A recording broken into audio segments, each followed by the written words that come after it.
नमस्कार दोस्तों, ऑल्ड्रू एकेडमी में आपका जोरदार स्वागत है। आज हम VMOU के जून 2026 एग्जाम के लिए MA समाज शास्त्र यानी MASO 08 अपराध शास्त्र के टॉप 20 सबसे जरूरी सवालों को कवर करेंगे। ये सेक्शन A के 2 मार्क्स वाले प्रश्न हैं और आज की क्लास के बाद ये आपको बिल्कुल पक्के हो जाएंगे। तो चलिए शुरू करते हैं। पहला प्रश्न है, अपराध को परिभाषित कीजिए या अपराध से आप क्या समझते हैं। दोस्तों, इस सवाल तो देखिए कितनी बार रिपीट हुआ है। दिसंबर 2020, 2019, 2016, 2023, 2024। इसे तो रट ही लेना है। इसका सीधा सा मतलब है अपराध कोई भी ऐसा काम है जो कानून के खिलाफ हो और जिसके लिए सरकार या राज्य सजा दे सकती है। ये एक कानूनी उल्लंघन है। अगला सवाल है, आतंकवाद क्या है यह, इसे परिभाषित कीजिए। और ये सवाल भी देखिए, एग्जामिनर का फेवरेट लगता है। 2018, 2020, 2017, 2022, 2023, 2024 बहुत ही महत्वपूर्ण। तो दोस्तों, आतंकवाद का मतलब है अपने राजनीतिक मकसदों को पूरा करने के लिए हिंसा का इस्तेमाल करना।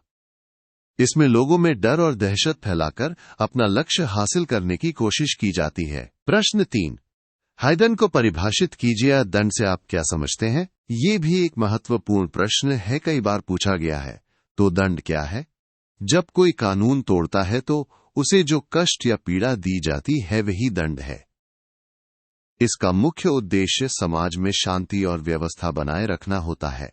चौथा प्रश्न है, विचलन क्या है या विचलन से आप क्या समझते हैं। ये भी एक रिपीटेड क्वेश्चन है, ध्यान दीजिएगा। विचलन का मतलब है समाज के बनाए गए नियमों या उम्मीदों के खिलाफ व्यवहार करना। ऐसा व्यवहार जिसे समाज आमतौर पर सही नहीं मानता। प्रश्न 5, साइबर अपराध या साइबर क्राइम क्या है, इसे परिभाषित कीजिए। दोस्तों, आज के डिजिटल जमाने का सबसे जरूरी सवाल, और देखिए एग्जाम में भी कितनी बार आया है। साइबर अपराध का मतलब है कंप्यूटर, इंटरनेट या नेटवर्क का इस्तेमाल करके कोई गैर कानूनी काम करना, जैसे ऑनलाइन फ्रॉड, हैकिंग या डेटा चोरी। ये सब सूचना प्रौद्योगिकी अधिनियम के तहत अपराध हैं। दोस्तों, एक जरूरी बात, अगर आप इस एग्जाम में 75% जोड़ मार्क्स पक्के करना चाहते हैं तो हमारी पूरी सब्जेक्ट गाइड को जरूर पढ़ें। इस PDF गाइड को डाउनलोड करने का डायरेक्ट लिंक नीचे डिस्क्रिप्शन बॉक्स में दिया गया है। अभी क्लिक करें और अपनी तैयारी को मजबूत बनाएं। चलिए आगे बढ़ते हैं। प्रश्न 6 है, अपराध पीड़ित से आप क्या समझते हैं। इसको आप ऐसे समझिए, अपराध पीड़ित वो इंसान होता है जिसे किसी गैर कानूनी काम की वजह से शारीरिक, भौतिक या नैतिक नुकसान पहुंचता है, यानी जिसके साथ अपराध हुआ हो। प्रश्न 7, विभिन्न अवसर सिद्धांत किसने प्रतिपादित किया है। ये एक तथ्यात्मक प्रश्न है और एग्जाम में बार बार आता है। इसका जवाब है क्लोवर्ड और ओहलिन। याद रखिएगा, विभिन्न अवसर सिद्धांत क्लोवर्ड और ओहलिन ने दिया था। 8वां प्रश्न है, प्रोबेशन यानी परिवीक्षा क्या है, इसे परिभाषित कीजिए। प्रोबेशन या परिवीक्षा एक बहुत ही इंटरेस्टिंग कॉन्सेप्ट है। इसमें अपराधी को जेल भेजने के बजाय कुछ शर्तों के साथ समाज में ही रहने का मौका दिया जाता है। ये एक तरह से सजा का निलंबन है ताकि अपराधी सुधर सके। अगला प्रश्न है, बाल अपराध को परिभाषित कीजिए या इससे आप क्या समझते हैं। दोस्तों, यह सवाल हाल के वर्षों में लगातार पूछा जा रहा है। 2022, 2023, 2024 बहुत जरूरी है। बाल अपराध का मतलब है जब कोई बच्चा या किशोर कोई ऐसा काम करता है जो कानून के खिलाफ हो। ऐसे मामलों को बाल न्यायालय में देखा जाता है। प्रश्न 10 है, खुले बंदी गृह या खुली जेल को परिभाषित कीजिए और इसकी विशेषताएं बताइए। खुली जेल, जैसा कि नाम से ही पता चलता है, ये पारंपरिक जेलों जैसी नहीं होती। यहां कैदियों पर कम पाबंदियां होती हैं। उन्हें आत्मनियंत्रण और जिम्मेदारी के साथ रखा जाता है। इसका मुख्य उद्देश्य कैदियों को सुधारना और समाज में वापस लौटने के लिए तैयार करना है। प्रश्न 11, बंदीकरण को परिभाषित कीजिए, इसका अर्थ बताइए। बंदीकरण एक प्रक्रिया है। जब कोई कैदी लंबे समय तक जेल में रहता है तो वो धीरे धीरे वहां के तौर तरीकों और संस्कृति को अपना लेता है। इसी प्रक्रिया को बंदीकरण कहते हैं। इसकी अवधारणा 1940 में डोनाल्ड क्लैमर ने दी थी। 12वां प्रश्न है, आपराधिक सिंडिकेट क्या है? यह भी एक महत्वपूर्ण और लेटेस्ट ट्रेंड वाला सवाल है। आपराधिक सिंडिकेट एक तरह का ऑर्गेनाइज्ड गैंग होता है। ये एक ऐसा समूह है जो लोगों को गैर कानूनी सामान या सेवाएं बेचता है, जैसे कि ड्रग्स, हथियार आदि। प्रश्न 13, दंड विज्ञान क्या है? इसे परिभाषित कीजिए। देखिए दोस्तों, यह सवाल भी 2023 और 2024 में आया है। दंड विज्ञान अपराध शास्त्र की ही एक ब्रांच है। इसमें यह स्टडी किया जाता है कि अपराध को कैसे रोका जाए और अपराधियों को कैसे सुधारा जाए। अगला सवाल है, बाल अपराध के कोई 2 कारण बताइए। बाल अपराध के कई कारण हो सकते हैं, लेकिन 2 मुख्य कारण हैं। पहला, पारिवारिक विघटन, जैसे माता पिता का अलग होना या घर में झगड़े।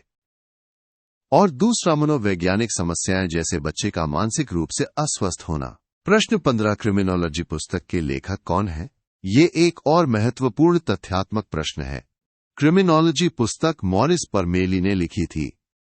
इसी किताब के बाद क्रिमिनोलॉजी को एक अलग विज्ञान के रूप में पहचान मिली।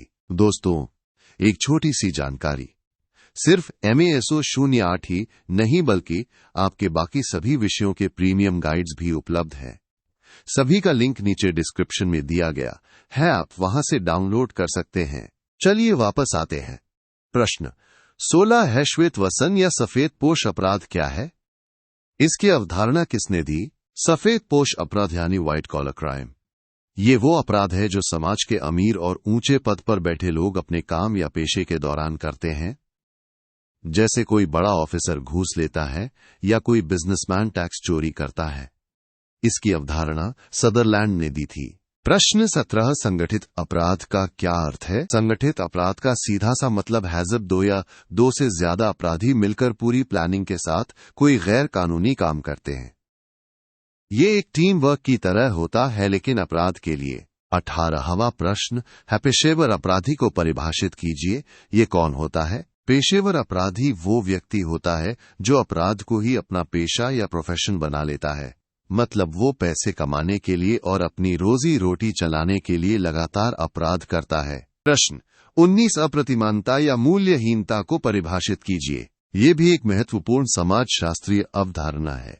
अप्रतिमानता का मतलब है समाज में नियमों और आदर्शों का खत्म हो जाना।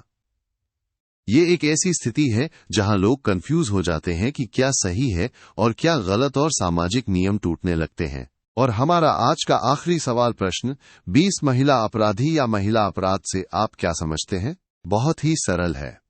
जब कोई महिला कानून का उल्लंघन करती है या समाज के बनाए नियमों को तोड़ती है, तो उसके इस व्यवहार को महिला अपराध कहा जाता है। तो दोस्तों, ये थे हमारे MASO 08 के सबसे महत्वपूर्ण 20 प्रश्न। मुझे उम्मीद है कि आपको सब कुछ अच्छे से समझ आ गया होगा। अगर वीडियो पसंद आया तो इसे लाइक करना और अपने दोस्तों के साथ शेयर करना ना भूलें। और हाँ, ALDHRU अकेडमी को सब्सक्राइब जरूर कर लें। पूरी PDF गाइड के लिए डिस्क्रिप्शन बॉक्स चेक करें। याद रखिए, मेहनत का फल सफलता है। आपके एग्जाम के लिए बेस्ट ऑफ लक।